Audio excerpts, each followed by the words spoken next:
আবদ্ধ। লেখনীতে সঞ্জিতা আক্তার মুন্নি। পর্ব সংখ্যা ২৬। মেহের মেহতাবের লাগেজ গুছাচ্ছে, কারণ আজই মেহতাব ফ্রান্সের উদ্দেশ্যে রওনা দেবে। মেহের ওর কাপড় সহ যাবতীয় সবকিছু গুছিয়ে দিচ্ছে। কজ পারফেক্ট ওয়াইফ বলে কথা। মেহের মেহতাবের ইচ্ছে মতো পছন্দময় সবকিছু করছে, যাতে ওর কোনো প্রকার সন্দেহ না হয়।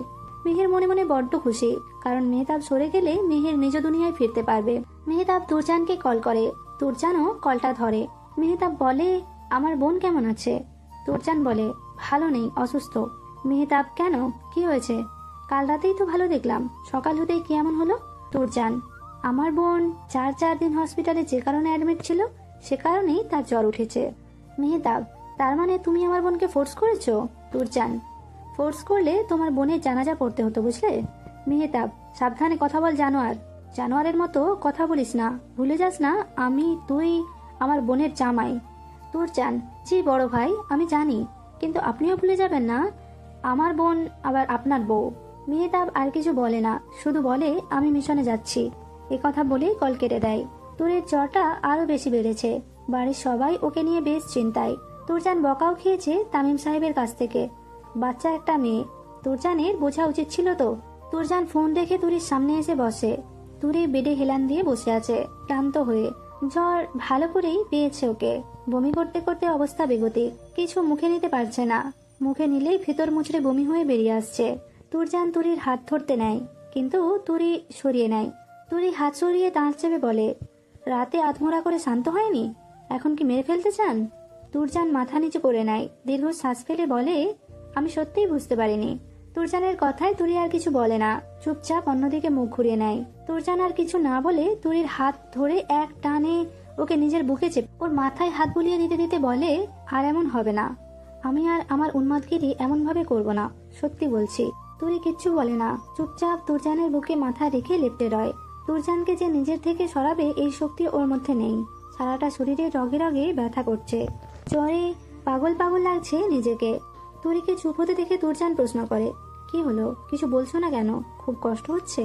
তুরি ফিসফিসিয়ে অনেক কষ্টে উচ্চারণ করে, আমি কিছু বলার মতো পরিস্থিতিতে নেই, যেভাবে আছি ওভাবেই থাকতে দিন। তুরির কথা শুনে সে আর কিছু বলে না। মেহতাব চলে যাচ্ছে, সব গুছিয়ে ফেলেছে অলরেডি। লাগেজ গাড়িতে তুলে দেওয়া হয়েছে। নিকো ওর সাথে যাচ্ছে এই মিশনে। মেহের জানে না কি জন্য মেহতাব যাচ্ছে। সে মেহতাবকে জিজ্ঞাসা করেছিল, কিন্তু মেহতাব কিছু বলেনি। লিভিং রুমে দাঁড়িয়ে আছে মেহের আর মেহতাব। মেহের দাঁড়িয়ে দেখছে, আর মেহতাব নিজের ফোন, ওয়ালেট সব চেক করে নিয়ে সেমাক বাঁধছে। মেহেরের এখন হঠাৎ করে খুব খারাপ লাগছে। মেহতাব চলে যাচ্ছে, কয়েকদিন মেহতাবকে দেখবে না। ভীষণ খারাপ লাগছে, খুবই খারাপ। হঠাৎ করে ভেতরখানা খাবলাতে শুরু করেছে ওর। মেহেরের খুবই কান্না পাচ্ছে। মেহতাব মেহেরকে বলে, মেহের, তোমায় আগামীকাল এসে তাহমিদ বাড়ি নিয়ে যাবে, সাবধানে যেও কেমন? আর 3 দিন পর আমি আবারও চলে আসব। আমি ফিরে আসবো কয়েকদিন পর। মেহের এটা শুনে মেহতাবের দিকে তাকিয়ে বলে, কয়দিন লাগবে আপনার? একটু তাড়াতাড়ি আসতে পারবেন না? মেহতাব এটা শুনে মুচকি হেসে ওঠে। মেহের কেঁদে ফেলবে এমন অবস্থা। মেহতাব মেহেরের দিকে এগিয়ে এসে ওর গালে হাত রেখে ধীর গলায় বলে, চিন্তা করো না, আমি যত তাড়াতাড়ি সম্ভব ফিরে আসবো। মেহের মাথা নিচু করে শুধু মাথা নাড়ে। খুব কষ্ট হচ্ছে ওর, খুব। মেহতাবের শরীরের ঘ্রাণ পাবে না, মেহতাবের বুকে ঘুমাতে পারবে না। মেহতাব মেহেরকে আলতো করে জড়িয়ে ধরে, কপালে আলতো করে চুমু দেয়। আবার মেহেরকে বুকে জড়িয়ে নিয়ে বলে, আমি আসছি, ভালো থেকো। মেহেরের এখন চোখ বেয়ে পানি পড়ছে, ওর ভেতরখানা খচখচ করছে। গলা দিয়ে একটা শব্দও বের হচ্ছে না, খুবই দমবন্ধ লাগছে। মেহের নিজেকে কিছুটা সামলে নিয়ে বলে, সাবধানে যাবেন। মেহতাব কিছুটা সময় মেহেরকে ছেড়ে দেয়, অতঃপর সামনের দিকে এগোতে থাকে বাইরে যাওয়ার জন্য। মেহের ঠায় দাঁড়িয়ে মেহতাবের যাওয়ার দিকে তাকিয়ে। একটা সাদা থোপ আর বাদামি সাদা চেকের সেমাগে অসম্ভব সুন্দর লাগছে মেহতাবকে। মেহতাব মেন দরজার সামনে গিয়ে দরজা খুলতে নেয়। তখনই পেছন থেকে মেহের দৌড়ে এসে জাপটে জড়িয়ে ধরে। মেহের আর নিজের ইমোশনকে কন্ট্রোল করতে পারে না। মেহের মেহতাবকে শক্ত করে জড়িয়ে ধরে, ওর পিঠে নাক মুখ গুঁজে ভাঙা গলায় বলে, আমি আপনাকে খুব মিস করব, খুব। মেহতাবের মনও চাইছে না যেতে, কিন্তু প্রফেশনের কাছে যে ইমোশনের কিছুই দাম নেই। মেহেতাব পেছনে ঘুরে দাঁড়ায়। মেহেরের দুই গালে দুই হাত রেখে মৃদু হেসে বলে, কেঁদো না, আমি খুব তাড়াতাড়ি চলে আসব। মেহের ছলছল চোখে মেহেতাবের দিকে তাকিয়ে বলে, আমায় ছেড়ে আপনি খুব ভালো থাকবেন জানি, কিন্তু বিশ্বাস করুন আমি একদমই ভালো থাকবো না, একদমই না। এ বলেই নিজের মুখ লুকিয়ে নেয় মেহেতাবের বুকে। এই বুকটাই যে ওর সর্বশান্তির উৎস। মেহেতাব মুচকি হেসে বলে, তুমি কিভাবে বুঝবে আমার অন্তর কতখানি পড়বে তুমি হেলে? মেহের এটা শুনে মেহেতাবের বুক থেকে মাথা তুলে গোড়ালিতে ভর করে উঁকি দিয়ে মেহেতাবের গালে, চোখে, মুখে নিজের ঠোঁট ছুঁয়ে দেয়। মেহেতাব চোখ বুঝে মেহেরের স্পর্শগুলো গ্রহণ করতে নেয়। মেহেতাবের গালে ঠোঁট ছুঁয়ে দিতে দিতে বলে, সাবধানে যাবেন, আল্লাহর হাওলা। মেহেতাব তখন বলে, আসছি। এ কথা বলে মেহেতাব বেরিয়ে যায়। আর মেহের কিছু সময় দাঁড়িয়ে থাকে। তারপর কি একটা মনে করে দৌড়ে যায় নিজের রুমে টেরেসে। উদ্দেশ্য একটাই, তা হলো মেহেতাবকে দেখা। এতক্ষণে মেহেতাব গাড়ি থেকে গেট বেরিয়ে গেছে। মেহেরের এই অনুভূতিটা মিথ্যে ছিল না, একদমই মিথ্যে ছিল না। মেহের কিছুটা সময় দাঁড়িয়ে থাকে একইভাবে।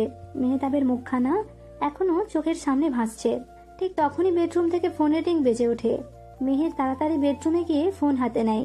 দেখে মেহেতাব ভিডিও কল দিয়েছে। মুচকি হেসে কল ধরে। মেহেতাব কল ধরতেই বলে, আপনি কাঁদবেন না মহারানী, মহারাজা তো আছেন আপনাদের জন্য। মেহের নিজের হাতের তালু দিয়ে চোখ মুছে বলে, জি বুঝেছি। মেহেতাব বলে, আমি সব সময় থাকবো কলে, আপনি চিন্তা করবেন না। এটা শুনে মেহের হেসে ওঠে। মেহেতাব মেহেরকে বলে, যান ম্যাডাম, গিয়ে কিছু মুখে নিন, আমায় তো মুখে তুলে খাইয়ে দিলেন, নিজে তো কিছুই খেলেন না। মেহের মুচকি হেসে মেহেতাবের সাথে কথা বলতে বলতে কিচেনের দিকে যায়। অন্ধকার একটা রুম, ড্রিম লাইটের আলো এসে চারদিকে পড়ছে। সেই রুমের মধ্যে হাত পা বেঁধে রাখা হয়েছে একজন মেয়েকে চেয়ারে। সে শুধু গলা ফাটিয়ে চিৎকার করছে আর বলছে, প্লিজ আমাকে মুক্তি দিন, প্লিজ আমাকে হয় মেরে ফেলুন নয় ছেড়ে দিন, প্লিজ, আর এই বন্দি জীবন ভালো লাগে না। এটা শুনে সামনে থাকা একজন সুঠাম দেহের পুরুষ নিজের হাতে ওয়াইনের গ্লাস ঘুরিয়ে নিয়ে ওর সামনে আস্তে আস্তে বলে, ক্লারা বেবি, মাত্র 6 দিন বন্দি থেকেও মরে যেতে চাও? তোমার তো সারা জীবন আমার সাথে বন্দি থাকতে হবে। এটা শুনে ক্লারা হু হু করে কেঁদে উঠে বলে, আমার সাথে এমন কেন করছেন? আমি কি করেছি? এই লোক হেসে ক্লারার হাতের বাঁধন খুলে দিতে দিতে ফিসফিসিয়ে বলে, তুমি কিছু করনি, তোমার বাপের পাপের শাস্তি তুমি বইবে, ডিয়ার ওয়াইফ। ক্লারা এটা শুনে বাচ্চাদের মতো কান্না করে বলে, আপনি আমাকে ভয় দেখিয়ে বিয়ে করেছেন, এই বিয়ে হবে না, আমি আপনার ওয়াইফও না। এটা শুনে সেই ব্যক্তি ক্লারাকে এক টানে চেয়ার থেকে টেনে নেয় নিজের বুকে। এতে ক্লারার শ্বাস বন্ধ হয়ে আসে, জোরে জোরে শ্বাস নিতে থাকে। যে ব্যক্তি ক্লারার কোমরে নিজের 2 হাত শক্ত করে চেপে ধরে ঠোঁটের কাছে নিজের ঠোঁট এনে বলে, তুই মানিস অথবা না মানিস, ওয়াইফ হোস, তুই আমার wife and I am your husband, বুঝলি? আর আজ রাত পার হলেই বুঝবি আমি তোর কি। এ বলে সে ক্লারার পরনের টপস টেনে ধরে। এতে ক্লারা ভয় পেয়ে ঢোক গিলে চিৎকার করে বলে, প্লিজ প্লিজ, আমার পাপার পাপের জন্য আমাকে শেষ করবেন না, প্লিজ, আমার পুরো লাইফ পড়ে আছে, প্লিজ এমন করবেন না। সে লোক ক্লারার এমন মিনতি দেখে বলে, তুই তোর বাপের দুর্বলতা তোকে শেষ করে দিলে তোর বাপ এমনিই শেষ হয়ে যাবে। ক্লারা কান্না করে বলে, তো মেরে দাও না, প্লিজ আমায় মেরে দাও, একটা শুট এবং সব শেষ। সে বলে ক্লারার চোখের পানি মুছে দিতে বলে, ডার্ক রোজ, আমার যন্ত্রণায় তোকে তিলে তিলে মারবো আমি, সহজে না। এ বলেই ও ক্লারার থুতনি চেপে ক্লারার ঠোঁট চেপে ধরে, সাথে নিজের হাত দিয়ে বাজেভাবে ক্লারার শরীরে টাচ করতে থাকে। ক্লারার দম বন্ধ হয়ে আসছে, চারিদিকে খুব অন্ধকার লাগছে, ওর অনেক সাফোকেশন হচ্ছে, মনে হচ্ছে মৃত্যু সামনে দাঁড়িয়ে আছে। মেহের দাঁড়িয়ে আছে একটা রুমে, ওর সামনেই পড়ে আছে 2টো লাশ যারা শিকার হয়েছে এক ক্রেজি কিলারের, আর সেই কিলার ওর সামনেই দাঁড়িয়ে। মেহের সেই লাশ দুটো দেখে খুশিতে উৎফুল্ল হয়ে বলে, অবশেষে তুমি এদের মেরেই ফেললে। এই কায়রন, নেভ আর এলিয়াস আমায় অনেক যন্ত্রণা দিয়েছে, অনেক, এদের জন্য আমি আমার সংসার করতে পারিনি। আচ্ছা, তুমি কি নিজের হাতে চিপটা খুলেছো? ক্রেজি কিলার হেসে বলে, হ্যাঁ, আজ আমরা মুক্ত, তোকে আর প্রতারণা করতে হবে না, তুই সত্যিই সংসার কর মেহতাবের সাথে, আমি চাই তুই সংসার কর। এতদিন এরা তোকে ব্ল্যাকমেল করছিল আমার হাতে চিপ ঢুকিয়ে আমার ক্যারিয়ার শেষ করে দিবে বলে, যাতে তুই মেহতাবকে মেরে ফেলিস, কিন্তু এখন তুই আমি মুক্ত। মেহের দৌড়ে গিয়ে কিলারকে জড়িয়ে ধরে বলে, থ্যাঙ্কস ভাইয়া, তোর জন্য আমি মুক্তি পেলাম। ভাইয়া? হ্যাঁ, ক্রেজি কিলারই তেজওয়ান, মানুষ খুন করা সেই বিভৎস লোকটাই ওর আপন ভাই। এই কাণ্ডের কথা এলিয়াস আর কায়রন নেব জেনে ফেলেছিল, তাই তারা মেহেরকে ব্ল্যাকমেল করছিল। তেজওয়ানের ক্যারিয়ার ফাঁস করে দেবে বলে না, সে মেহতাবকে প্রেমের ফাঁদে ফেলে হত্যা করে। একটা গুদামে দাঁড়িয়ে আছে ওরা দুজন। তেজওয়ান মেহেরের মাথায় হাত বুলিয়ে দিতে দিতে বলে, চিন্তা করিস না, তোর ভাই তো আছেই, আর ধন্যবাদ ভাইয়ের জন্য এত কিছু করেছিস। মেহের হু হু করে কেঁদে ওঠে, ভাইয়া ভাইয়া, মেহতাব যদি এগুলো জানতে পারেন তাহলে উনি নিশ্চিত আমায় ছেড়ে দেবেন, উনি আর আমাকে ভালোবাসবেন না। ঠিক তখনই সিঁড়ি বেয়ে একজন নামতে নামতে বলে, তুমি যদি পৃথিবীর সবচেয়ে নিকৃষ্ট নারীও হও, তারপরও আমার চোখে তুমিই শ্রেষ্ঠ। মেহের থমকে যায়। ও তেজওয়ানের মুখ থেকে মুখ তুলে তাকিয়ে দেখে সামনে দাঁড়িয়ে আছে মেহতাব। মেহের একবার তেজওয়ানের দিকে আর একবার মেহতাবের দিকে তাকায়।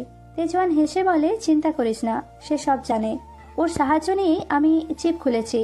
মেহের ধীরে ধীরে এগিয়ে যায় মেহতাবের দিকে। মেহতাব ওর জন্য নিজের 2 হাত বাড়িয়ে দেয়, কিন্তু মেহের দৌড়ে গিয়ে ওর পা জড়িয়ে ধরে কাঁদতে কাঁদতে বলে, আমায় মাফ করে দেন মেহতাব, আমি আপনার আগলে রাখা ভালোবাসার যোগ্য না, আমি একটা প্রতারক। আমি স্বার্থপরের মতো নিজের ভাইকে বাঁচাতে গিয়ে আপনার সব খবর ওদের দিয়ে দিতাম। মেহতাব মেহেরকে পা টেনে তুলে বুকে জড়িয়ে ধরে বলে, একদম না, তুমি কোনো ভুল করনি, তোমার জায়গায় আমিও থাকলে এটাই করতাম। মেহের শক্ত করে মেহতাবকে জড়িয়ে ধরে বলে, আপনাকে খুব মিস করেছি আমি, খুব। তেজওয়ান বাইরে বেরিয়ে যেতে যেতে বলে, চলো বাড়ি চলো। মেহতাব দাঁড়িয়ে আছে ব্যালকনিতে, এক দৃষ্টিতে তাকিয়ে আছে চাঁদের পানে। আজ চাঁদ দেখতে খুব ইচ্ছে হচ্ছে। তখন মেহের ওর পাশে এসে দাঁড়ায়। মেহের মেহতাবকে বলে, একটা গিফট নেবেন? মেহতাব উৎফুল্ল গলায় বলে, কি সুইটহার্ট? মেহের মেহতাবের সামনে এসে দাঁড়িয়ে বলে, আমার দিকে একটু ঝুঁকুন তো। মেহতাব ভ্রু কুঁচকে ওর দিকে ঝুঁকে।